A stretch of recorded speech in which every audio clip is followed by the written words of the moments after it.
السلام علیکم دوستو، آج میں مختصر سا تمہیں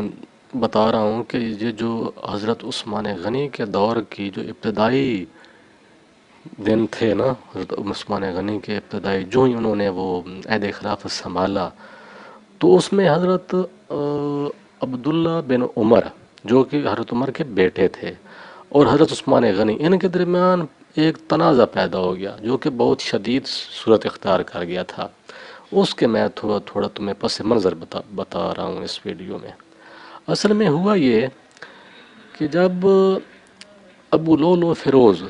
اس نے چونکہ حضرت عمر فاروق کو خنجر مار کے شہید کر دیا گیا، تو جو حضرت عمر کے بیٹے تھے عبداللہ بن عمر، ان کو اس بات کا بڑا غصہ آیا۔ تو جب حضرت عمر کو دفنا دیا گیا، اس کے بعد مشورہ ہوا کہ خلافت کس کو دی جائے، تو خلافت کے لیے عثمان غنی کا نام جو تھا وہ فائنل ابھی ہوا نہیں تھا، لیکن مشورہ جاری تھا۔ ان 2 دنوں میں جو مشورہ جاری تھا، انہی 1-2 دنوں میں عبداللہ بن عمر نے ایسا کیا کہ وہ جو ابو لولو فیروز تھا نا، اس کی ایک چھوٹی بیٹی تھی جو کہ کہتی تھی کہ میں مسلمان ہوں۔ اس کا جو والد تھا نا ابو لولو فیروز، وہ تو ہر بندے کو پتہ تھا کہ اس نے تو ابھی تک کلمہ نہیں پڑھا تھا، وہ اسلام میں نہیں تھا، وہ مجوسی تھا، لیکن اس کی ایک بیٹی تھی جو کہ دعویٰ کرتی تھی کہ میں مسلمان ہوں، میں نے کلمہ پڑھ لیا ہے اور میں مسلمانوں کے طور اطوار کے ساتھ زندگی گزار رہی ہوں۔ لیکن عبداللہ بن عمر کو سخت غصہ تھا کیونکہ اس کے باپ نے حضرت عمر فاروق کو شہید کر دیا،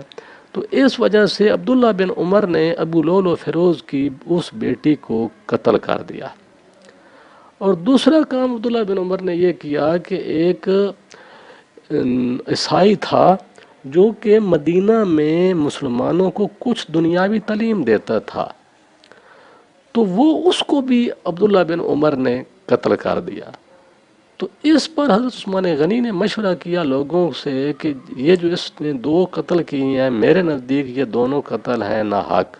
لہذا عبداللہ بن عمر کو میں تو لازماً سزا دوں گا، چونکہ اب آپ نے خلیفہ مجھے نامزد کر لیا ہے، تو میرا ظاہر اب حق بنتا ہے کہ میں شریعت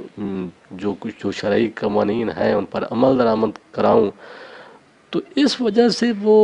باتوں میں ایک دوسرے کے گریبان تک بھی پہنچ گئے۔ تاریخی جو حوالے ہیں، جو تاریخ کی جو مستند کتابیں ہیں، وہ تقریباً جتنی بھی پرانی کتابیں ہیں نا تاریخ، اس میں یہ واقعہ درج ہے کہ اس واقعے کے دوران عثمان غنی اور عبداللہ بن عمر باتوں میں بڑھتے ایک دوسرے کے گریبان تک بھی پہنچ گئے، لیکن پھر اور لوگوں نے بیچ میں دخل اندازی کر کے ان کو بچا لیا۔ لیکن جب یہ صورتحال ہوئی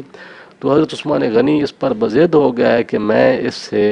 یہ جو دونوں قتل اس نے کیے ہیں عبداللہ بن عمر نے، میں تو اس سے بدلہ لوں گا، کیونکہ ابو لولو فیروز کی بیٹی کو جو اس نے قتل کیا، ابو لولو فیروز کی بیٹی کا کیا گناہ ہے؟ وہ معصوم لڑکی ہے، اس کا اس قتل کے ساتھ کیا تعلق ہے؟ تو اب صورتحال یہ ہوئی کہ کچھ طبقہ جو تھا وہ عبداللہ بن عمر کی حمایت میں ہو گیا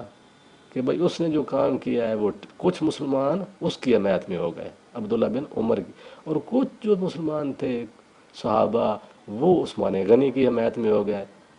تو جب یہ صورتحال عمر بن عاص نے دیکھی، تو چونکہ یہ عمر بن عاص ذہین بندے ہیں، سیاسی بھی تھے اور اہل ثروت بھی تھے،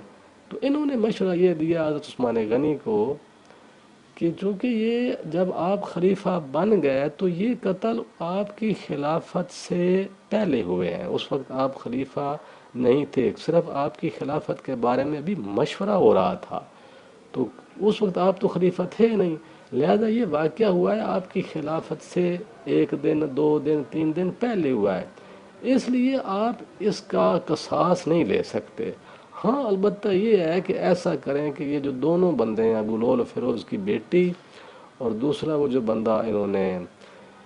تمہارے نزدیک ناحق قتل کیا، ان کا قصاص بنا کے رقم ان کو دے دی جائے۔ پھر یہی ہوا کہ وہ پھر اس کی رقم بنی گئی جو کہ وہ دونوں کو دے دی گئی۔ اس کے بعد پھر وہ صلح ہو گئی ان کی نا آپس میں. یہ تنازع تھا اصل میں نا. یہ کئی راوی اس بات کو روایت تاریخی جو کتابیں ہیں نا اس میں کئی راوی اس پر روایت کرتے ہیں کہ جب عثمان غنی خلیفہ بنا دیا گیا ہے تو انہوں نے مہاجرین و انصار کو بلایا اور کہا کہ مجھے اس شخص کے قتل کے بارے میں مشورہ دو جس نے دین میں ایک رخنہ پیدا کر دیا ہے. تو ان کے نزدیک تو یہ ہے کہ بھئی عبداللہ بن عمر نے دین میں رخنہ ڈالا ہے.